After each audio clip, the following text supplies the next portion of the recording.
Khaleesi Jr. strikes again. Hello, my fam.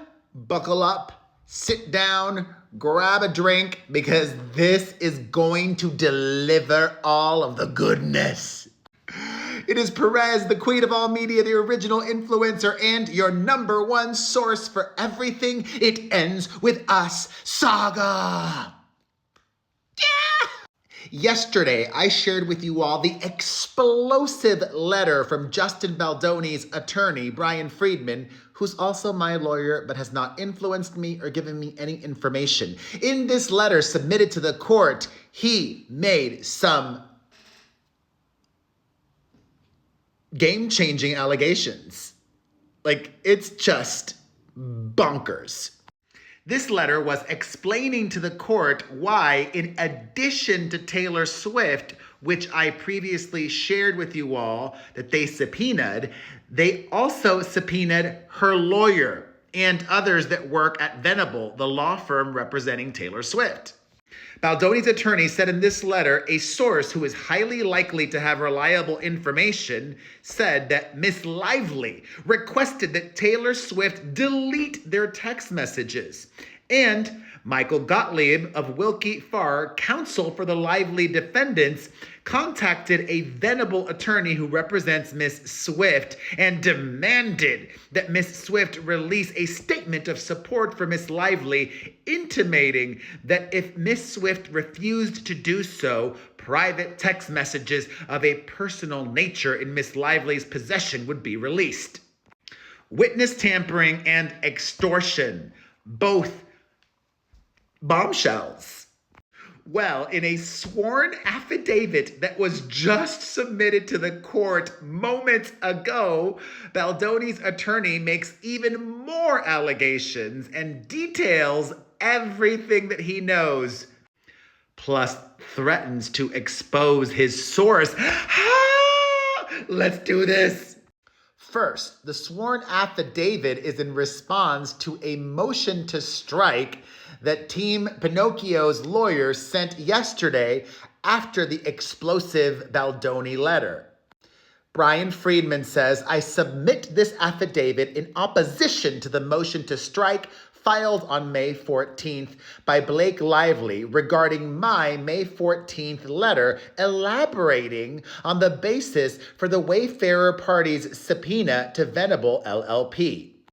On February 14th, 2025, I received a voicemail from a person very closely linked to Taylor Swift. Pause. I told you all this information that was given to Brian Friedman that he told the judge yesterday came from Team Swift. I'm good. Calm down. I received a voicemail from a person very closely linked to Taylor Swift, whom I subsequently called back the same day, February 14th. Out of respect for the individual in question, I am not identifying them at this time. However, should the court direct me to do so, I will comply with the court's order. Do it, Judge Lyman. Do it. This is too good.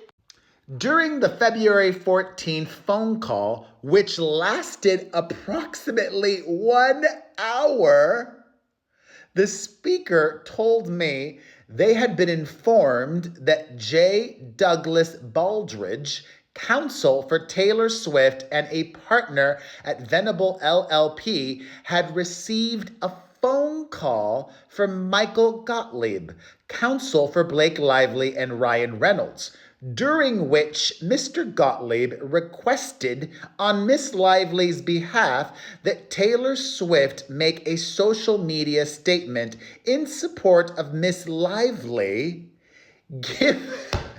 given her absence from the Super Bowl, and stated that if Miss Swift failed to do so, Miss Lively would release 10 years of private texts with Miss Swift.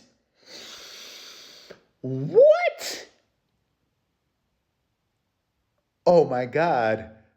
She's got a new nickname, Cruella de Vil. She is such a cartoonish evil character. Cruella, 10 years? The godmother of your children? Exposing her? I am beside myself. Baldoni's attorney continues. The individual also told me that they had been informed that Mr. Baldridge, her attorney, had accused Mr. Gottlieb, her attorney, of extortion and ended the call. Oh my God. During the same February 14th call, the individual, Baldoni's attorney's source, told me that they had been informed that 4 or 5 months earlier, Miss Lively had requested that Miss Swift delete her text messages with Miss Lively. Cruella's not very bright. She graduated high school and that's it. Even if you delete text messages, they can still be gotten from your cell phone provider. However, let me play devil's advocate here. The phone call happened in February of this year, but according to the source who spoke to Brian Friedman, she asked Taylor to delete the text messages 4 or 5 months before that. The very first lawsuit was filed by the Woody Allen apologist in December of 2024. So the request to Taylor to delete text messages happened months before that. So is it illegal then? If there was no lawsuit, no pending litigation, I don't think that was illegal or inappropriate. And the letter's not done.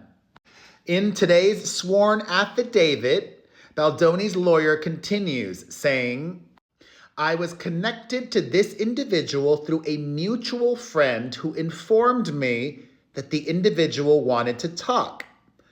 We've had several phone calls since February 14th.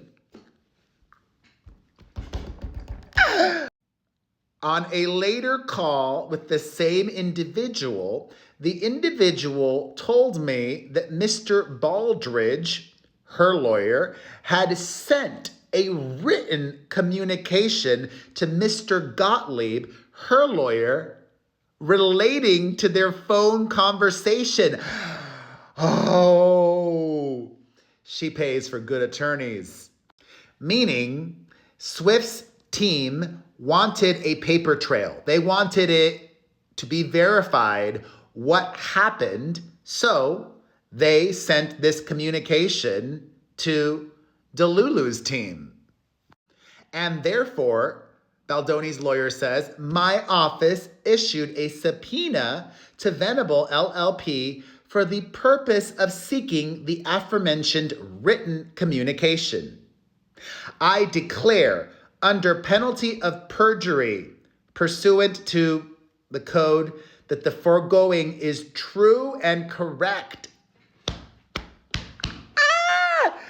In this affidavit, he declares it. He's saying, I'm telling the truth. I'm not perjuring myself. This is true. This is all that happened and how it happened. And, oh my God. Whew. I am so happy right now. I live for this. I live for this. Thoughts? Let's discuss in the comments section.